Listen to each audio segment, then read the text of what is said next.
Assalamualaikum warahmatullahi wabarakatuh. Saya Nabila Nurroini Roshidah dari Prodi PAU 3B akan mempresentasikan mengenai materi kepemimpinan, keorganisasian, dan kemahasiswaan. Sebelumnya, kita sudah mengetahui apa itu arti pemimpin. Pemimpin adalah suatu orang yang memimpin suatu kelompok, dua orang atau lebih dalam suatu organisasi. Lalu apa sih yang dimaksud dengan kepemimpinan? Kepemimpinan adalah kemampuan seseorang untuk mempengaruhi pengikutnya untuk mencapai tujuan tertentu. Sifat yang harus dimiliki oleh seorang pemimpin menurut Andi Undap pada tahun 1983 ada 14, yaitu yang pertama harus mempunyai pengetahuan yang luas. Dengan pengetahuan yang luas, maka seorang pemimpin akan mudah memecahkan masalah yang dihadapinya. Lalu yang kedua yaitu kematangan mental. Dengan kematangan mental, maka seorang pemimpin akan dapat mengendalikan emosinya terhadap segala tindakannya. Lalu yang ketiga yaitu sifat ingin tahu. Dengan sifat ini, maka pemimpin akan mudah menyesuaikan diri terhadap perubahan yang akan terjadi. Yang keempat yaitu memiliki kemampuan analitis. Dengan kemampuan ini, maka seorang pemimpin akan cepat dan cermat dalam mengambil keputusan. Lalu yang kelima yaitu mempunyai daya ingat yang kuat. Dengan begitu, pemimpin akan tetap konsisten dalam mengatasi segala macam permasalahan. Lalu yang keenam yaitu integratif. Dengan sifat ini, maka pemimpin akan mendekati suatu pemecahan masalah dengan berbagai pendekatan yang dilakukan secara terpadu. Lalu yang ketujuh yaitu memiliki keterampilan komunikasi. Yang kedelapan, memiliki keterampilan yang mendidik. Dan yang kesembilan yaitu rasional objektif. Dengan sifat ini, maka pemimpin akan objektif dalam mengatasi berbagai permasalahan dan akan objektif dalam menilai pengikutnya. Lalu yang ke-10 yaitu manajemen waktu. Dengan sifat ini, maka pemimpin akan mudah mengatur jadwalnya atau waktu secara efektif dan efisien. Lalu yang ke-11 yaitu berani mengambil resiko. Dengan sifat inilah, maka pemimpin tidak akan ragu dalam mengambil sebuah keputusan, pastinya dengan penuh pertimbangan dan tetap menekankan pada resiko kecil dengan keuntungan yang benefit. Lalu yang ke-12 yaitu ada naluri prioritas. Dengan sifat ini, maka pemimpin akan mudah melakukan pekerjaannya atau menjadwalkan pekerjaannya sesuai prioritas. Jadi tidak hanya memprioritaskan jadwal. Lalu yang ke-13 adalah efisien dalam bertindak. Artinya bahwa pemimpin di sini akan selalu penuh perhitungan untuk melakukan segala aktivitasnya agar bertujuan efisien dalam segala aktivitasnya. Lalu yang terakhir yaitu haus informasi. Maksudnya adalah pemimpin di sini tidak akan ketinggalan informasi atau selalu up to date dalam pengumpulan informasi atau data. Yang selanjutnya di sini saya akan menjelaskan mengenai keorganisasian.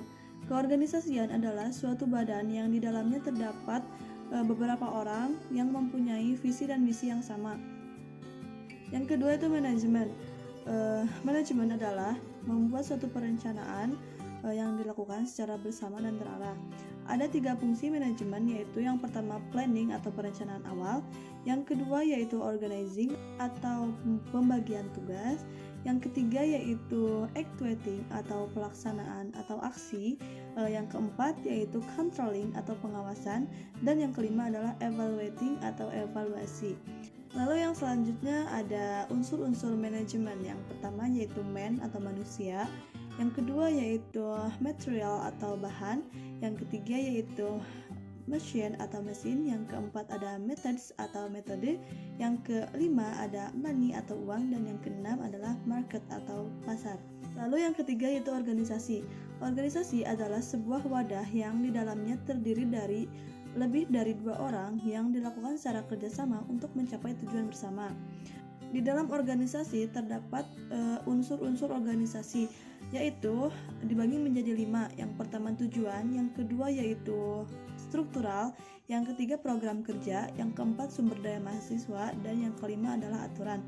Yang selanjutnya yaitu tipe-tipe organisasi. Yang pertama yaitu line organisatoris, yang kedua adalah line and staff organization, yang ketiga functional organization, dan yang keempat line functional and staff organization. Lalu yang terakhir, di sini saya akan menjelaskan mengenai kemahasiswaan. Mahasiswa adalah siswa yang sedang bersekolah di perguruan tinggi yang tingkatannya lebih tinggi dari tingkatan-tingkatan sebelumnya, yaitu seperti SD, SMP, dan SMA. Lalu yang selanjutnya itu ada peran mahasiswa. Peran mahasiswa dibagi menjadi 4. Yang pertama, agent of change atau pembawa perubahan. Yang kedua, social control atau pengontrol sosial. Yang ketiga, moral force atau moral yang baik. Dan yang keempat adalah iron stock atau menjadi regenerasi dari pemimpin-pemimpin negara saat ini. Lalu yang selanjutnya itu tipe mahasiswa. Yang pertama itu tipe mahasiswa kupu-kupu. Maksudnya itu kuliah pulang. Tipe mahasiswa ini jika sudah beres waktu kuliah maka langsung pulang gitu. Tapi bukan berarti dia kurang mempunyai kesibukan. Mungkin mahasiswa ini tuh mempunyai kesibukannya itu di luar kampus. Yang kedua itu tipe mahasiswa kura-kura. Maksudnya adalah kuliah rapat. Tipe mahasiswa ini tuh menyibukkan diri di luar kelas agar menambah ilmu dan wawasan. Misalnya dengan cara mengikuti UKM. Lalu yang ketiga yaitu tipe mahasiswa kunang-kunang. Artinya yaitu kuliah nangkring. Yang artinya tipe mahasiswa ini tuh jadi datang ke kampus itu hanya untuk nangkring saja gitu, bukan mencari ilmu. Lalu yang keempat yaitu kubis.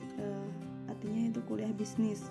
Maksudnya adalah mereka berusaha mencari uang dengan melakukan bisnis online gitu atau bisnis offline seperti berjualan agar menambah uang untuk jajan, atau uang tersebut bisa digunakan untuk meringankan orang tua, yaitu bayar kuliah.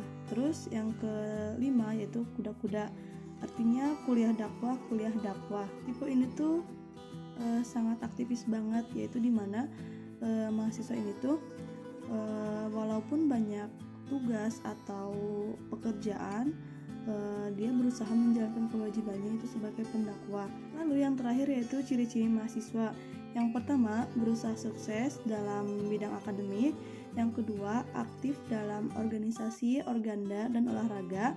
Yang ketiga yaitu romantisme dalam asmara. Yang keempat yaitu rakusir, yaitu singkatan dari rasional, analisis, kritis, universal, sistematis, inovatif, dan revolusioner. Baik, demikian yang dapat saya sampaikan. Mohon maaf bila materi yang disampaikan oleh saya kurang dimengerti.